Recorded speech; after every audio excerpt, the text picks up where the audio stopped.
Како античките извори ги опишуваат македонците и Александар Македонски.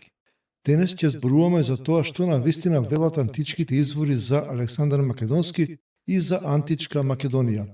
Не за модерни интерпретации, не за национални расправи, туку за тоа што е запишано во античките текстови и што покажуваат археологијата и самите монети. Кој бил Александар Македонски според титулите? Александар Македонски бил крал на античка Македонија.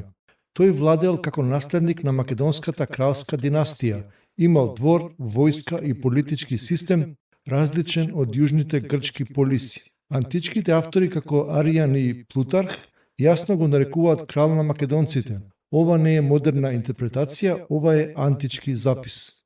Дали македонците биле исто што и јужните грци? Античките извори често прават разлика меѓу македонци, атињани, спартанци и други грчки полиси. Политичкиот систем бил различен. Македонија била кралство.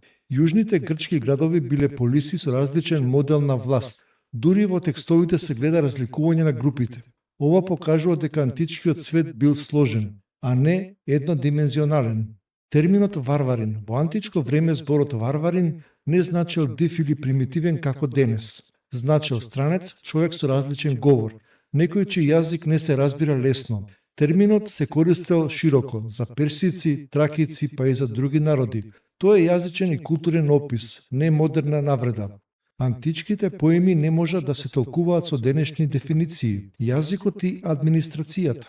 Во администрацијата на империјата се користел македонскиот јазик, затоа што бил практичен и широко распространет. Но тоа не значи дека сите групи биле ист народ. Во античкиот свет јазикот на администрацијата често се разликувал од локалниот говор. Ова било вообичаена пракса во големите империи. Монетите како доказ. Монетите се еден од најобјективните извори. На нив стојат титули, символи и места на ковачници. Тие се пронајдени од Балканот па се до Индија. Монетите покажуваат реална власт и влијание. Тие не навиваат за никого. Тие се материјален доказ за историски процес. Заклучок. Античкиот свет не може да се гледа преку модерни национални рамки. Постоеле кралства, полиси, културни сфери и сојузи. Античките извори прават разлики, кои денес често се поедноставуваат. Затоа е важно да се читаат изворите внимателно и да се прави разлика меѓу антички контекст и модерни толкувања.